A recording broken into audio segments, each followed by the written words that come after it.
हमारे प्राण सुरत रहे कर्नल साहब, और हमें समाज को विश्व स्तर के ऊपर पहचान दिलाई है या शिक्षा के प्रति उन्होंने जो अलग जगाई है, वो ऐसे आदमी की आज एक पुण्यतिथि हम मनाने जा रहे हैं। तो एक कर्नल साहब को याद करते हैं इस दिन के लिए। और तो कर्नल साहब ने जो है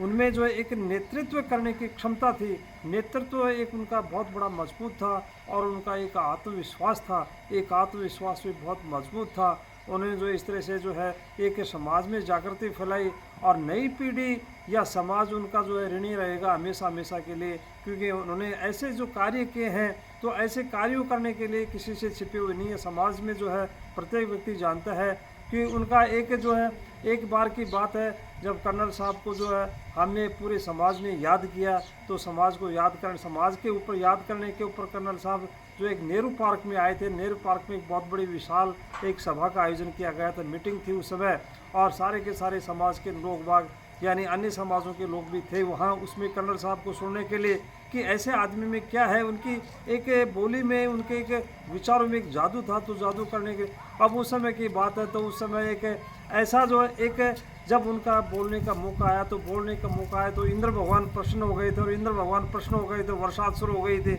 लेकिन उनके विचारों को उनको सुनने के लिए लोग बाग खड़े खड़े जो है अपनी कुर्सियों जो ऊपर जो है एक सर के ऊपर कर ली थी उन्होंने, और बरसात को झेल लिया था, और इस तरह से पानी बह रहा था। लेकिन कर्नल साहब के विचारों को उन्होंने लोगों ने बड़ी प्रसन्नता के साथ में, बड़ी धैर्य के साथ में उन्होंने सुना। तो कर्नल साहब ऐसे व्यक्ति थे, यानी ऐसे व्यक्ति बहुत बिरले व्यक्ति मिल पाते हैं, और इनके बिरले के साथ साथ में हमारा सबका ये दायित्व है, नैतिक जिम्मेदारी बन जाती है कि उनके जो विचारों को हम आज जो है उनके विचारों को जगह जगह से प्रसारित करें, उनके विचारों को फैलाएं, और इस तरह से जो है हमारी जो है ये पुण्यतिथि जो मनाने का सार्थक ये होगा। धन्यवाद।